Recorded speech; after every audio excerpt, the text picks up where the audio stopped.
नमस्कार मित्रों, हिंदी ज्ञान पथ में आपका स्वागत है। मित्रों, आज की हमारी वीडियो का विषय है मूर्धा क्या है। मूर्धा एक उच्चारण स्थान है। मूर्धा तालु और दंत के बीच में आने वाला उच्चारण स्थान है। यही भ्रम है कि कंठ के बाद तालु का स्थान आता है अथवा मूर्धा है। कंठ, तालु, मूर्धा उच्चारण क्रम ये है, या फिर स्थानों का क्रम है कंठ, मूर्धा और तालु। यहाँ हमारा भ्रम है। देखिए, अब इसको इस चित्र के माध्यम से देखेंगे। पहले कंठ है, इसके बाद तालु है और इसके बाद मूर्धा का स्थान आता है। यहाँ हमारा भ्रम है। कई लोगों के अनुसार पहले तालु उच्चारण स्थान आता है, इसके बाद मूर्धा आता है, और कई लोगों के अनुसार पहले यहाँ मूर्धा होना चाहिए, इसके बाद तालु का स्थान आता है। देखिए, अब इस विषय को लेकर के हमने कुछ प्रमाण जुटाए हैं और उनके आधार पर हम ये प्रमाणित करेंगे कि वास्तव में पहले मूर्धा है अथवा वास्तव में पहले तालु है। इसके लिए हम पूरी तरह से जानने के लिए हमको ये ध्यान देना पड़ेगा कि हम बोलते आखिर कैसे हैं। देखिए, हम वायु के सहारे बोलते हैं। हमारे उदर से प्राणवायु आता है, हवा निकलती है। वह हवा, वह प्राणवायु हमारे मुख के विभिन्न अवयवों, विभिन्न स्थानों को स्पर्श करता हुआ, टकराता हुआ बाहर आता है, और जिस स्थान से टकराता है उसी के आधार पर वैसी ही हमारी ध्वनि हमारे मुख से निकलती है।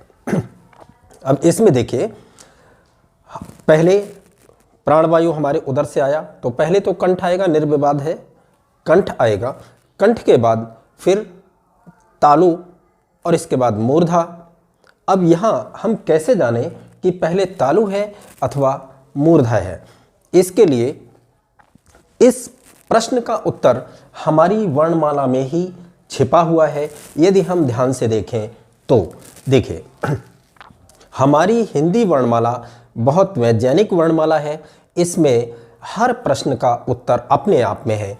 बस हमें खोजने की आवश्यकता है, हमें तार्किक दृष्टि से देखने की आवश्यकता है।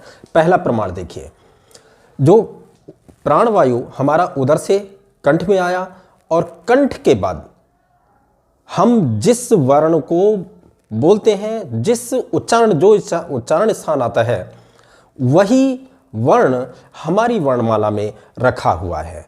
हमारी वर्णमाला में देखिए, पहला कंठ वर्ण है, आ है, पहला आ है, आ कंठ से बोला जाता है।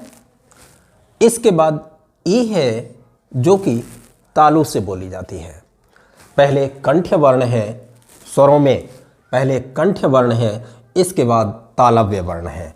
अर्थात कंठ के बाद तालु होना चाहिए। यह हम नहीं कह रहे, ये हमारी वर्णमाला कह रही है, हमारे स्वर कह रहे हैं। पहले कंठ, कंठ के बाद फिर तालु का स्थान आना चाहिए, अन्यथा मूर्धन्य वर्ण होता है यहाँ। पहला प्रमाण। दूसरा प्रमाण हम देखेंगे, व्यंजनों की ओर चलते हैं। व्यंजनों में पहले कवर्ग है। कवर्ग का मतलब कंठ्य, कवर्ग कंठ से बोला जाता है।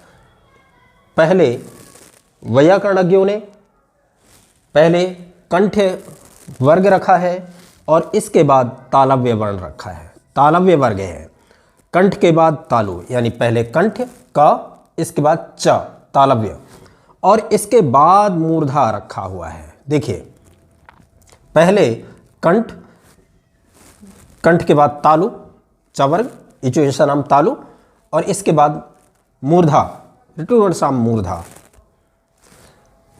इससे स्पष्ट होता है कि कंठ, तालु और मूर्धा यह सही क्रम है। प्रमाण 2। तीसरा प्रमाण देखते हैं। यहाँ आते हैं, पहले तालव्य शाह है, पहले तालव्य शाह है, यानी तालु आना चाहिए, और इसके बाद मूर्धन्य शाह है, इसके बाद मूर्धा आना चाहिए। कंठ के बाद पहले तालु इसके बाद मूर्धा और इसके बाद देखिए दंत्य। दंत्य और बाद में आया, मूर्धा के बाद में दंत। इसका मतलब ये स्पष्ट होता है कि पहले तालु है, इसके बाद मूर्धा है। तीसरी बात, अब चौथा प्रमाण देखिए, महावैयाकरण महर्षि पाणिनि ने जो अपने माहेश्वर सूत्र लिखे हैं उसमें पहला माहेश्वर सूत्र है अयुण। अयुण और इसके बाद ई, इसके बाद ये देखिए ये क्रम रखा है। इसमें पहले आ है, कंठ वर्ण है, और इसके बाद तालव्य वर्ण है। यानी महावैयाकरण महर्षि पाणिनि ने भी पहले कंठ के बाद तालु का ही स्थान दिया है। इससे स्पष्ट होता है कि कंठ के बाद तालु उच्चारण स्थान ही आना चाहिए, मूर्धा बाद में आना चाहिए। अगला पांचवा प्रमाण देखिए, महावैयाकरण महर्षि पाणिनि ने जी ने ही जो उच्चारण स्थानों का वर्णन किया है उसमें पहले कंठ का वर्णन किया है, अकुह विसर्जनीया नाम कंठः, दूसरा इचुएशा नाम तालु, और इसके बाद कहा है ऋटुरषाणाम मूर्धा, अर्थात अकुह विसर्जनीयाम कंठः, कंठ सबसे पहले और इसके बाद इचुएशा नाम तालु हो। इसके बाद तालु उच्चारण स्थान का वर्णन किया है। मतलब यदि पहले मूर्धा उच्चारण स्थान होता तो महावैयाकरण महर्षि पाणिनि जी कभी भी ऐसा न करते पहल कि कंठ के बाद तालु को स्थान देते। उन्होंने पहले कंठ के बाद तालु को स्थान दिया है, इसके बाद मूर्धा का स्थान दिया है। मित्रों, इन सारे प्रमाणों से ये सिद्ध होता है, ये प्रमाणित होता है कि कंठ के बाद तालु है, कंठ के बाद तालु उच्चारण स्थान आता है और इसके बाद मूर्धा उच्चारण स्थान आता है। ये निर्विवाद होना चाहिए, इसमें कोई भी भ्रम नहीं होना चाहिए। आशा है ये विषय स्पष्ट हो गया होगा, सिद्ध हो गया होगा कि उच्चारण स्थान मूर्धा वास्तव में कब आता है। फिर से एक बार देखें, सबसे पहले कंठ, इसके बाद तालु, इसके बाद मूर्धा का स्थान आता है। बहुत बहुत धन्यवाद।